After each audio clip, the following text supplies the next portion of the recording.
Hey guys, so in this video I want to talk about why a ton of pro players like Tfue, Mongraal, 72 Hours, and Benjyfishy are changing their keybinds. This should come as a surprise to you because most of the players I mentioned actually qualified for the Fortnite World Cup.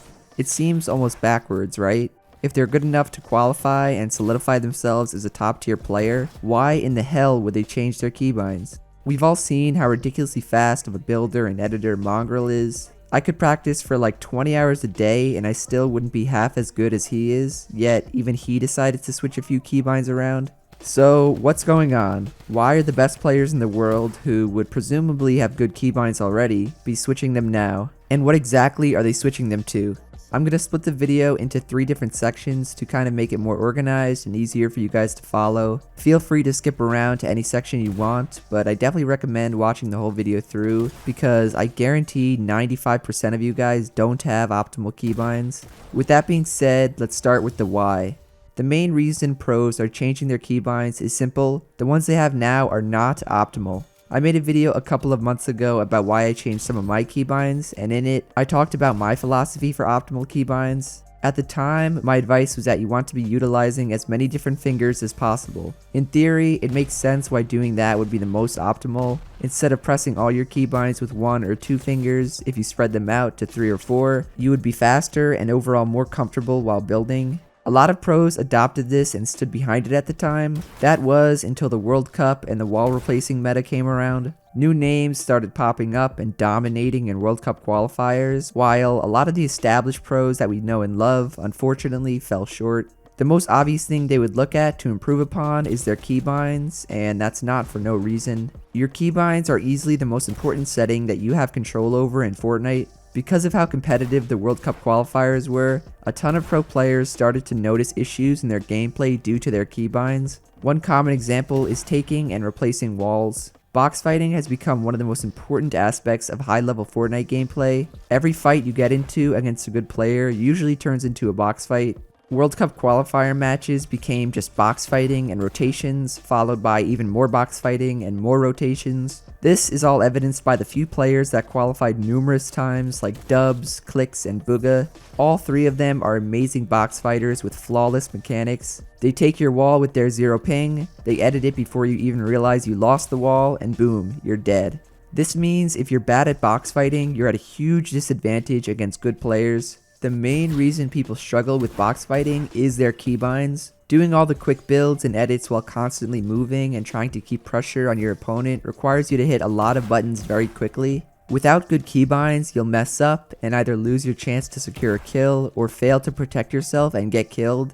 Even outside of box fighting, many pros noticed how slow their building and editing was compared to some of the no-name players who were qualifying and doing well. Advanced high ground retakes were awkward or just straight up impossible for people to pull off if they didn't have the right keybinds. Now that qualifiers are over, everyone has had time to look at their keybinds, change them, and start practicing on their new ones. Even players that did qualify realized their keybinds could technically be more optimal and have decided to change them. What they changed them to is not my old keybind philosophy. There's actually a new one. Having different binds on different fingers is still very important, but now there's another addition to it. To be as optimal as possible, we want as many building keybinds as we can to be off our index and ring fingers. You're probably ready to say, "What the F do you mean, Jarian? Our index and our ring fingers are the best fingers to use, you stupid idiot."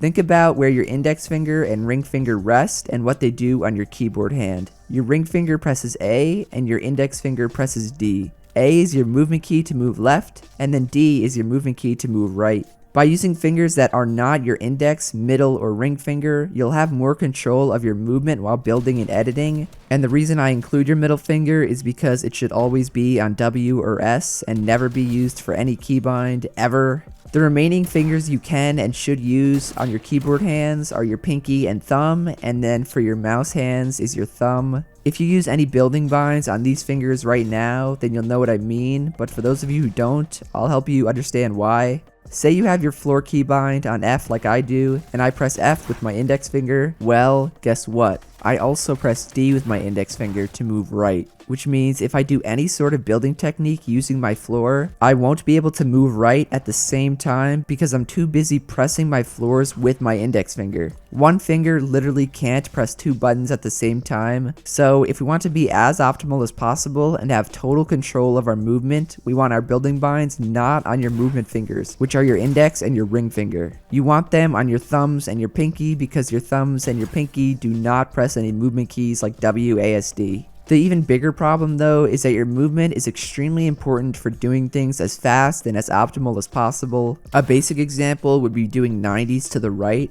Parallel beaks prove that the fastest 90s possible are when you do them holding down W and D and not just holding down W. When you're only holding down W, you're forced to stay towards the outer part of your ramp because you can't move to the right at the same time. But when you hold down W and D, you're able to go to the right and get higher up towards the middle of your ramp and thus do 90s faster. If you're like me and you don't have floor on either your thumbs or your left pinky, you'll be forced to do the slower 90s because you have to take your finger off of D to press your floor. On top of that, you won't be able to jump to the right while doing a cone jump and building a floor below you. You won't have full control of your movement while tunneling in late game scrims. With builds on your index and ring finger, you won't even be able to strafe side to side while building a basic wall or ramp. This could be a big reason why wall replacing might feel really bad and awkward for you. So my new advice is to put all your keybinds off your index and ring finger if possible, and if you can't, so you're forced to use your index or ring finger, put them as close as possible to WASD. The most optimal keybinds in my opinion would now be something like this. 2 keybinds on your mouse for your right thumb, 1 keybind on something like C, X, or V that you hit with your left thumb, and then 1 keybind on shift, which should be hit with your left pinky. For a lot of different reasons, this really isn't feasible for everyone though, including me. I have 2 building binds on my mouse, which is my ramp and cone, but then my wall is on Q and my floor is on F. My pinky can only hit shift because I broke it a few years ago, so I literally cannot hit left control, and I already use shift for crouch, so I can't use that for anything else. And I also can't use my left thumb for anything other than spacebar because of the way I position my keyboard, so RIP. I still did take my own advice though, and I put 2 building binds on my mouse. Even though my wall and floor are on my movement key fingers, index, and ring, I still follow the second half of my philosophy, which is to make them as close as possible to WASD. You always want your fingers to be on top of your movement keys, WASD, but when you can't, put your remaining keybinds on keys like Q, F, E, R, Z, X, C, and V, since those are the closest keys to WASD. I even switched my edit key to E because of how close it was to WASD instead of G or C. Now the farthest key that I have to hit to build or edit is F, which is insanely easy to reach and really comfortable. It makes sense that the farther your keybinds are away from WASD, the less optimal and comfortable they are compared to ones that are closer. You may be really comfortable editing with G since you've edited on it forever, but F and E are much closer to WASD and are therefore more optimal. The last thing I wanted to mention is if you want to take it a step further and you're like me where you can only use 1 or 2 building binds on non-movement key fingers like your pinky and thumbs, is to make them your floor and or ramp.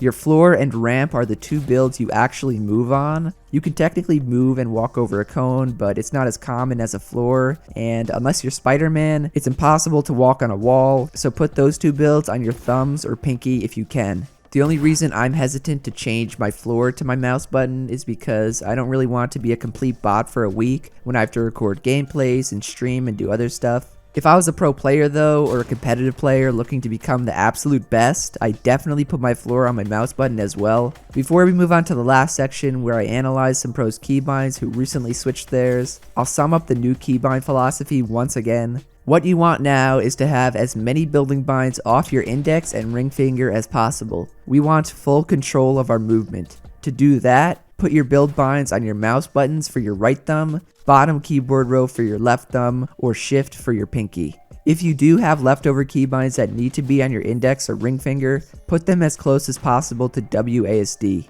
And lastly, prioritize your floor and ramp as the 2 keybinds that are off your index and ring finger if you have to. 72 Hours was the first big player who changed his keybinds around a lot. He put his wall on his mouse button, which he hits with his right thumb, floor on his mouse, which he also hits with his thumb, cone on left alt, which he hits with his left thumb, and then because he can't use any more non-movement keys, his ramp is on E, which he hits with his index, and that's about as close to WASD as you can get. Tfue also changed his keybinds, but only for a couple of days. He tried out the double-edit keybind I talked about a little in my advanced settings video, but he didn't really stick with it or like it. The keybinds he came up were these: V for walls, which he hits with his left thumb, mouse buttons for floor and ramp, which he hits with his right thumb, and then left shift for cones, which he hits with his pinky. These were exactly what I said would be the most optimal, but I guess he didn't want to change them completely before the World Cup finals, which are less than a month away now.